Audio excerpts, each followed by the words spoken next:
Welcome back. Obviously, this is a big week for hockey in Canada. All eyes focused on Italy. Meanwhile, the investigation into a youth hockey team in the Truro area continues. 4 young people have been charged with sexual assault and other violent crimes. In London, Ontario, an under-15 boys team was disbanded and coaches suspended amid a probe there. They have put minor hockey into the spotlight. We're joined now by TSN investigative reporter Rick Westhead. He has reported extensively on the issue. His book, We Breed Lions, examines hockey culture. Rick, change rarely comes quickly, but should we be surprised that these cases are still happening? Well, that's a great question off the top. Thanks for having me on. I'm not surprised. You know, hockey has been such a monoculture, a sport where players look alike and talk alike, and you know, we all have seen players in the NHL walk into arenas before a playoff game with a coffee cup, and they're wearing the same beanie, the same coat, the same suits. They have the same full sleeve tattoo. They talk in the same sound bites. You know, this is a sport that really does not promote or accept individualism. It's all about the crest on the front of the jersey, not the name bar on the back of the jersey. And because of that, and there's good things about that as well, of course, right? Putting team first and being part of the collective. There absolutely are good things about that. But there's also, what that also does is instill this attitude that when you see something that's wrong, you know, in many cases, you know, the many dozens of players that I've interviewed have told me there is just too much fear to speak up and to say anything that'll lead to a real change. Well, I want to read from your book here, because you spoke to former players, and one of them said to you, "Our teammates are brothers. We're expected to have each other's back, to lie for each other if we have to. Civilians wouldn't understand it."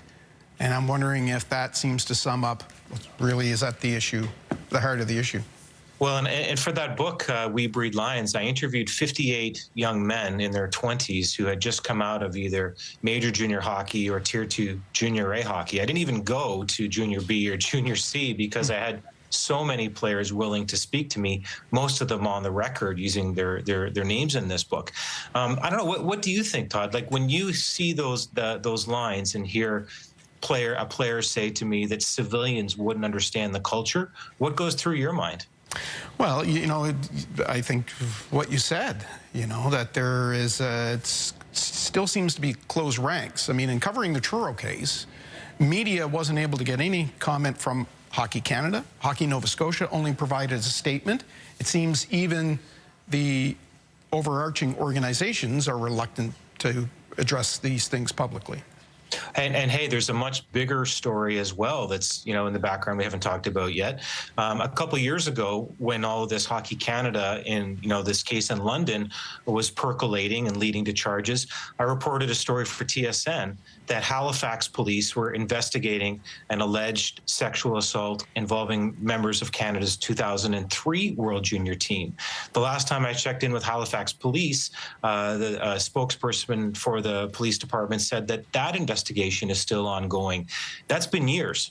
So, you know, I would love to get some questions. Maybe I can meet somebody when I'm out there this weekend and kind of find out what's happening with that and where things are. Again, the last time I checked in, I was told this is an active investigation.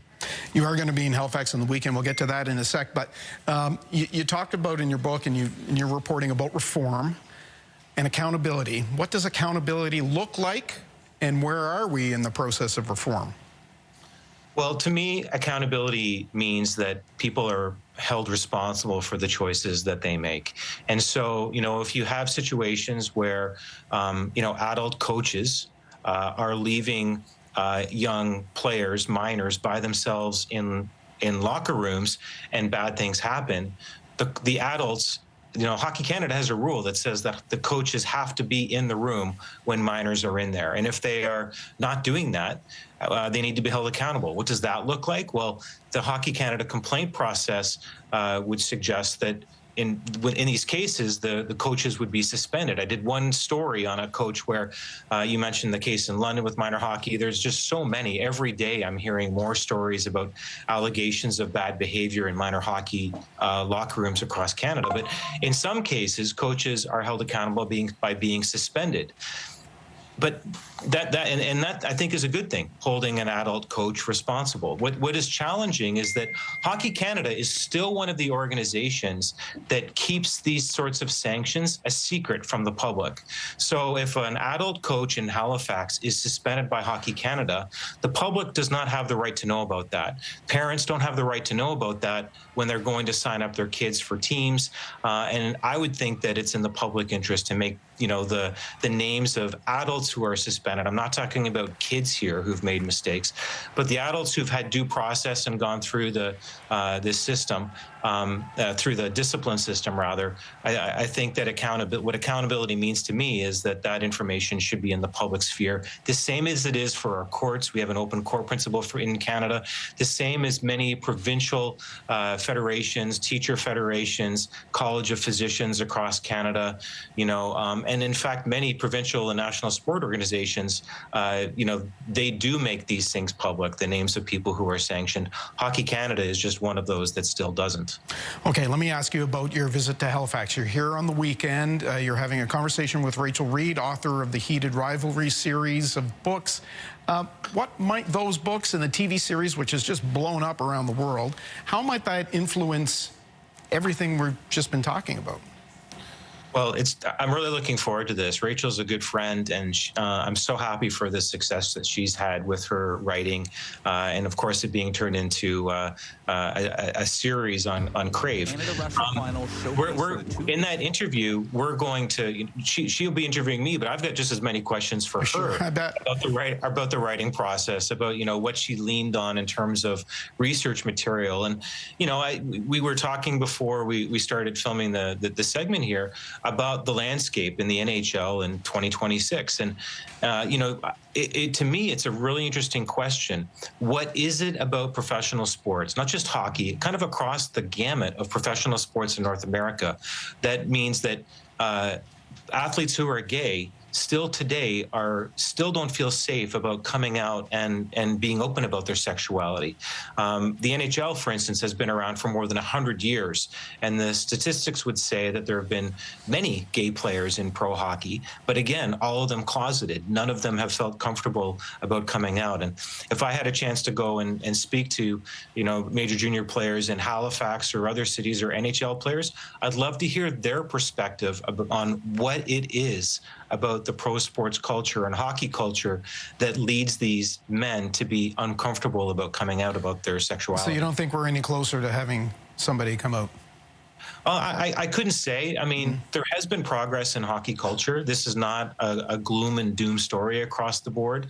There are initiatives across Canada, one that I wrote about in Ontario called Coaching Boys into Men. This is a program really quickly where the coaches of minor hockey programs are taught about how to speak to players about issues of consent. They're taught by experts working with organizations that fight gender-based violence. And I went in Hamilton, Ontario, and I actually sat in on some of these sessions, and it was amazing to listen to young boys lead conversations. I'll be honest, I thought that when I was going into these settings and into these locker rooms, that the boys would be wanting to look at their phones and look at their feet and look anywhere except at a coach having a conversation about consent. That didn't happen. They wanted to have these conversations. And I watched boys ask questions like, what do we do? 12-year-old boys, what do we do if a girl sends us a photo of herself that she probably shouldn't be sending? And that led to a conversation in this locker room about the dangers of sharing intimate images of other people. Another coach talked to me about how 13-year-old players on his team talked about what to do if they were at a house party and they saw a girl's drink being drugged or roofied by someone at the party, and the importance of not just being a bystander. So there are, and that program, Coaching Boys into Men, it's spreading across Ontario right now. It started in Hamilton, like I said. It's now being rolled out by hockey teams in Ottawa, and teams in the London, Ontario area are interested in it as well. So there are real signs of optimism. Rick, it's a lot to digest, and the conversation needs to continue, and we certainly appreciate you being a part of that tonight. Thank you. Yeah, thank you. It's super important. We all love hockey. I love hockey. I just want it to be as safe as possible for everybody who participates. Okay, look, I'll put you on the spot. We got you here. Canada Gold? Canada Gold. Okay, good.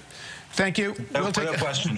Thank you. We'll take a timeout. Without question, we'll take a timeout. We'll be right back with more.